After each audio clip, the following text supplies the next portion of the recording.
bisa niat itu menggabungkan semua banyak amalan, bisa niat itu tidak bisa menggabungkan banyak amalan. Di dalam sebagian riwayat, di dalam hadis ini, innamal a'malu binniyah, tidak jamak. Innamal a'malu binniyah. Sesungguhnya setiap amalan itu ada niatnya. Jadi banyak amal dengan satu niat. Kata para ulama, ada beberapa ibadah itu bisa digabungkan, ada beberapa ibadah itu tidak bisa digabungkan. Ibadah yang tidak bisa digabungkan, contoh di dalam sholat, ketika masing-masing ibadah itu memiliki maksud tertentu dalam persyariatannya. Ketika ibadah tersebut memiliki maksud tertentu dalam persyariatannya, maka tidak bisa digabungkan. Saya kasih contoh, misalnya ada bapak-bapak misalnya ya, atau ibu-ibu misalnya ingin sholat. Kemudian dia ingin menggabungkan antara sholat sunnah qabliyah zuhur, misalnya 4 rakaat, dengan sholat zuhur 4 rakaat. Dia gabungkan antara perkara wajib dan sunnah. Niatnya dia gabungkan biar dia dapat pahala, sekali gawi dapat pahala. Maka kata kita tidak bisa. Kenapa? Karena itu adalah berbeda. Ini adalah sholat tersendiri, kemudian sholat wajib ini sholat tersendiri.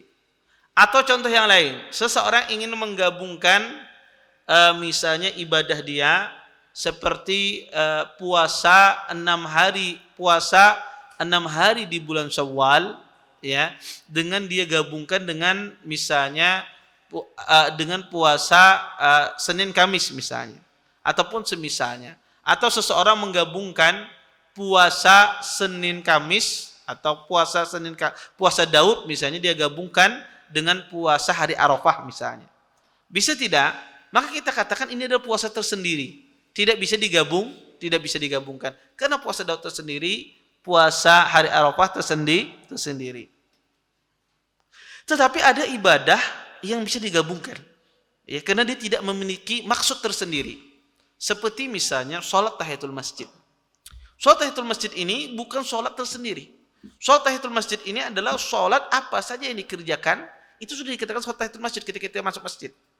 Jadi sholat tahiyatul masjid itu antum masuk masjid, apa saja sholat yang antum kerjakan itu include dengan sholat tahiyatul masjid.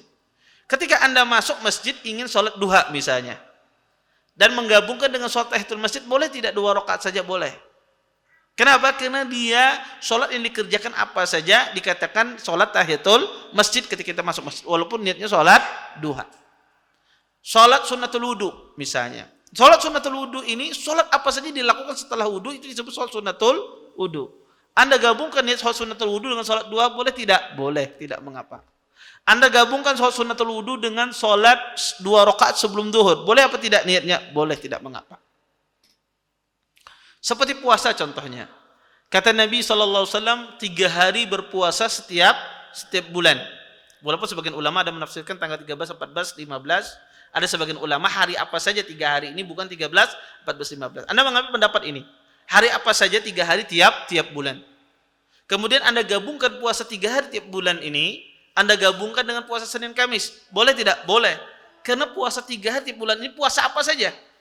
Baik itu puasa Senin Kamis kah ataupun puasa yang lain. Maka ini kata para ulama boleh digabungkan. Model-model semacam ini ibadahnya boleh digabungkan. Tapi kalau ibadah itu memiliki maksud tertentu, tujuan tertentu, ya, karena disebabkan dengan sebab tertentu, maka tidak bisa dia digabungkan. Ya, semua ibadah tersebut. Termasuk antara sholat sunnah tidak bisa digabungkan dengan sholat wajib. Sholat wajib memiliki maksud tertentu, sholat sunnah memiliki maksud tertentu. Wallahu ta'ala a'lam. Terima kasih. Jazakumullah khairan wa barakallahu fikum. Video ini dibuat atas partisipasi dari donasi Anda. Semoga menjadi amal jariah bagi Anda semuanya.